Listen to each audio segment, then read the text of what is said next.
సహాయం పొత్తు లేకపోతే అసలు ఇటువైపు టర్న్ అయ్యేదే కాదు.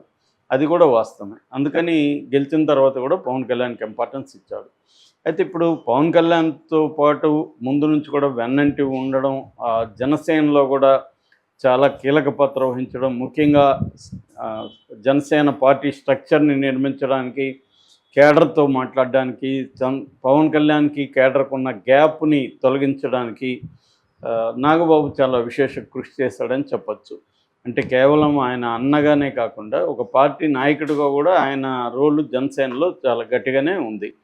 సో అందుకని ఆయనకి పదవులు ఇవ్వడం అనేది అసహజం కాదు, అడగడం కూడా ఏమీ ఘోరమో నేరమో కాదు.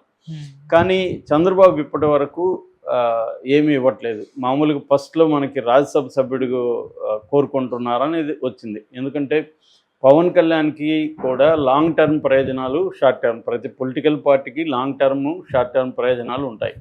పవన్ కళ్యాణ్‌కి కూడా లాంగ్ టర్మ్ ఉంటుంది. లాంగ్ టర్మ్ ఉండడం అంటే ఏంటి, సెంటర్‌తో ముఖ్యంగా బీజేపీ అధినాయకత్వంతో సంబంధాలు మెయింటైన్ చేయాలి. ప్రతి రీజనల్ పార్టీకి కూడా ఢిల్లీలో ఒక స్ట్రాంగ్ లైజనింగ్ చేసేవాళ్ళు కావాలి. అంటే కేంద్రంతో లైజనింగ్ చేసేవాళ్ళు, నమ్మకమైన లాయల్టీ ఫస్ట్ ప్రయారిటీ, దాని తర్వాత టాలెంట్, ఇవి ఉండాలి. ఇది ప్రతి ఒక్కరు పెట్టుకుంటారు. చంద్రబాబు అయినా, జగన్ అయినా, కేసీఆర్ అయినా, రేవంత్ రెడ్డి అయినా తన మనుషులను అక్కడ కొంతమందిని పెట్టుకోవడం అనేది కంపల్సరీ. అందుకని పవన్ కళ్యాణ్ ఏం చేశాడంటే నాగబాబుని ఢిల్లీలో రాజ్యసభ పేరుతో ఢిల్లీలో ఉంచుకోగలిగితే, ఆల్రెడీ ఈయనకి 2 పార్లమెంటు మెంబర్స్ ఉన్నారు. నాగబాబు కూడా ఉంటే 3 ఉంటారు పార్లమెంట్లో ఆయనకి. సో నాగబాబు అక్కడ ఢిల్లీలో బీజేపీ అధినాయకత్వంతో సంబంధాలు మెయింటైన్ చేయొచ్చు అనేది పవన్ కళ్యాణ్కి ఉన్న కోరిక. ఇది చంద్రబాబుకి ఇబ్బందికరంగా ఉంది. చంద్రబాబు రాజ్యసభకి ఇస్తే పవన్ కళ్యాణ్ బలపడతాడు. పవన్ కళ్యాణ్ బలపడడం చంద్రబాబుకి ఇష్టం లేదు పార్టీగా.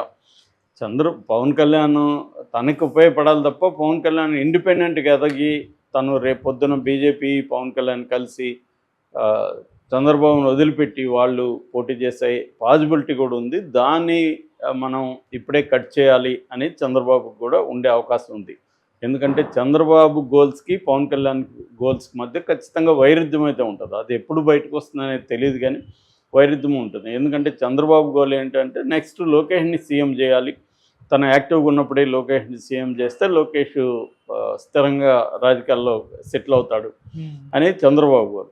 పవన్ కళ్యాణ్ గోల్ ఏమో ఆల్రెడీ ఆయనకి 55 ఎంతో ఉంది. ఆయన ఆరోగ్యం కూడా అంత బాగాలేదు. ఆయనేమి ఇంకొక 20 ఏళ్ళ తర్వాత సీఎం అవ్వాలని అనుకోడు. ఖచ్చితంగా 5 ఏళ్ల తర్వాత సీఎం అవ్వాలనే టార్గెట్ ఆయనకు ఉంటుంది. పేరుకి బీజేపీ హెల్ప్ ఉంది ఆయనకి. ఎందుకంటే బీజేపీ కూడా నెక్స్ట్ 5 ఏళ్ల తర్వాత మళ్ళీ బీజేపీ వస్తుందో తెలీదు. ఇప్పుడున్న లీడర్లు ఏజ్ అయిపోతారు ఇద్దరు కూడా. సో ఈ ప్రాబ్లమ్స్ అంతా పవన్ కళ్యాణ్కి కూడా ఉంటాయి. అందుకని వీళ్ళిద్దరి మధ్య వైరుధ్యం ఉంది కాబట్టి రాజ్యసభ సభ్యుడిగా ఈయన్ని సెలెక్ట్ చేయడానికి చంద్రబాబుకి ఇబ్బంది అన్న మాట వినిపిస్తుంది. లేకపోతే ఇంతకు ముందే ఇచ్చుండొచ్చు. ఇప్పుడు కూడా విజయసాయిరెడ్డి పోస్ట్ ఖాళీ అయింది. కానీ దాంట్లో పెట్టాలంటే చంద్రబాబుకి ఇంకో ప్రాబ్లం ఏంటంటే బీజేపీ ఆ పోస్ట్ అడుగుతుంది. అసలు ఆయన రిజైన్ చేసిందే బీజేపీ కోసం. విజయసాయిరెడ్డి ఎందుకుగా ఉండి మంత్రిగా ఉంటే ఆయనకి ఇది ఉంటుంది. కాకపోతే ఒకే ఫ్యామిలీలో 2 మంత్రులుగా ఉండడం కరెక్టా జనసేనకి అనేది ఒక చర్చ. అలా అనుకున్నప్పుడు చంద్రబాబు, లోకేష్ ఉన్నారు కదా అనేది ఇంకొకటి. సో ఈ గందరగోళం అయితే నడుస్తుంది. సో దీంట్లో ఏం జరుగుతుందనేది చూడాలి. తెలుగుదేశం కేడర్ కూడా మన రాజ్యసభ నాగబాబుకి రాజ్యసభ కానీ మంత్రి కానీ ఇవ్వడం పట్ల కొంత వ్యతిరేకత ఉన్నట్టు కనబడుతుంది. ఎందుకంటే ఆల్రెడీ పవన్ కళ్యాణ్ ఈ ప్రభుత్వాన్ని ఇరుకున పెట్టే విధంగా మాట్లాడుతున్నాడు. ఆల్రెడీ నాగబాబు ఎలా మాట్లాడతాడో మనకు తెలుసు. ఆయన ట్వీట్లు కానీ అది కానీ. రేపొద్దున ఆయన కూడా ఇరుకున పెట్టే విధంగా ఇద్దరు తయారయ్యారనుకో ఇంకా డబుల్ తలనొప్పులు తయారవుతాయి. దాని బదులు ఒకవేళ వరస్ట్ అంటే రాజ్యసభ ఇచ్చినా పర్వాలేదు కానీ మంత్రిగా మాత్రం వద్దు అన్నది వీళ్ళకుంది. అంటే ఏదేమైనా ఆయన ఇంపార్టెంట్ పోస్ట్లో ఉంటే రేపు పొద్దున ఇరుకును పెట్టే విధంగా ఇద్దరు కలిసి అన్నదమ్ముళ్ళు చేస్తారు.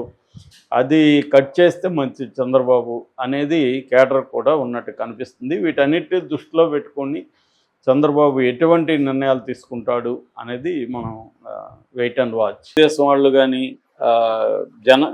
జనసేన నాయకులు కానీ వీళ్ళు కొట్టుకోవడం, దానివల్ల వర్మకు కూడా చాలా ఇబ్బందులు వచ్చాయి. ముఖ్యంగా తెలుగుదేశం వాళ్ళు వర్మని క్యారీ చేయకపోవడం, ఆయన కారుని జనసేన వాళ్ళు ఆయన కారుని ధ్వంసం చేయడం, ఆయన మధ్యలో ధర్నా కూడా చేశాడు ఒకసారి. సో ఈ ఇబ్బందులన్నీ పడుతూనే ఉన్నాడు ఆయన. అంటే ఆయన నిలబడి ఆయన పవన్ కళ్యాణ్ని గెలిపించింది అయితే వర్మనే, కానీ ఆయనకి గెలిచిన తర్వాత ఏ రకమైన ఇంపార్టెన్స్ ఆయనకి కానీ కేడర్కి కానీ ఏ రకమైన ఇంపార్టెన్స్ లేకుండా పోయింది. దాని తర్వాత అప్పుడే ఆయనకి ఏంటంటే చంద్రబాబు హామీ ఇచ్చాడు, ఫస్ట్ ఎమ్మెల్సీ నీకే ఇస్తాను నేను అని హామీ ఇచ్చాడు. అది నమ్మాడు ఆయన. దాని తర్వాత 9 నెలలు అవుతుంది, ఎమ్మెల్సీ పోస్టులు చాలామందికి ఇచ్చారు, ఈయనకి ఇవ్వలేదు. చివరిగా ఇప్పుడు ఎమ్మెల్యే కోటాలో 5 ఎమ్మెల్సీలు ఉన్నాయి. అందులో ఒకటి జనసేన నాగబాబుకి వెళ్ళింది, ఇంకోటేమో ఆయన సోమవీర్రాజు బీజేపీకి వెళ్ళింది, ఇంకా 3 ఉన్నాయి. ఒకటి కావలి శ్రీదేవి, కావలి గ్రీష్మ, 2 బేద రవిచంద్ర, బీటీ నాయుడు 3. ఈ ముగ్గురికి లోకేష్ అనుకున్నట్టు జరిగింది. నేను అనేకసార్లు చెప్పాను, ఆంధ్రప్రదేశ్లో రియల్ సీఎం ఎవరంటే లోకేష్ కానీ చంద్రబాబు కాదు. అందువల్ల ఏ పోస్టులైనా అల్టిమేట్గా లోకేష్ డిసైడ్ చేస్తాడు. కాకపోతే కొన్ని పొత్తుల్లో భాగంగా కొన్ని ప్రాబ్లమ్స్ వాళ్ళకు ఉన్నాయి. ఎందుకంటే బీజేపీకి జనసేనకి వాళ్ళు ఇంపార్టెన్స్ ఇవ్వాలి.